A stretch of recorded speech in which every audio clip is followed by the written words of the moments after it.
to bring you the latest on this. Defense Secretary Lloyd Austin faced congressional lawmakers today. The House Armed Services Committee wants to know why he didn't immediately notify the president and other senior leaders about his hospitalization.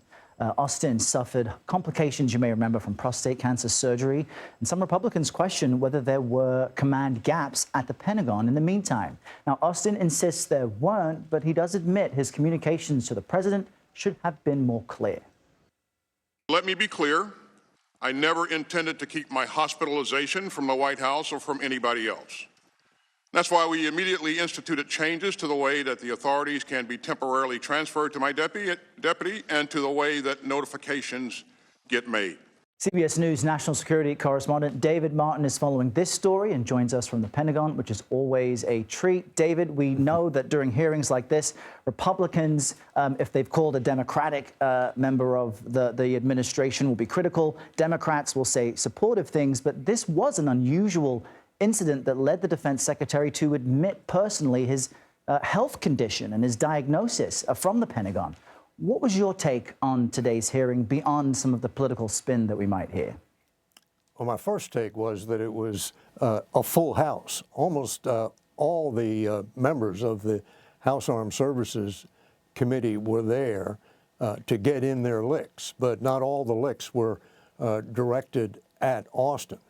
The Republican chairman tried to take the Austin to task for his failure to inform the White House, and other Republicans said this was an embarrassment and that it showed there was chaos in the Biden administration if the president, the commander-in-chief, could go for 3 whole days without speaking to his Secretary of Defense at a time when there are wars in Ukraine and the Middle East, or B, even knowing he was in the hospital.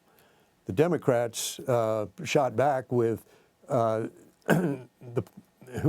person who is derelict in their duties here is not Austin, but it's the Republican members of the House who are unable to pass a defense spending bill and the spending bill for aid to Ukraine and Israel. And one of the Democrats actually thanked Austin for putting up with the Republican outrage, which she said was just an attempt to divert attention from their Republican inability to pass this badly needed legislation. And the bottom line is that, not unlike many other congressional hearings, there was a lot of heat here and not much light. We did not learn anything really new about the sequence of events surrounding Austin's hospitalization.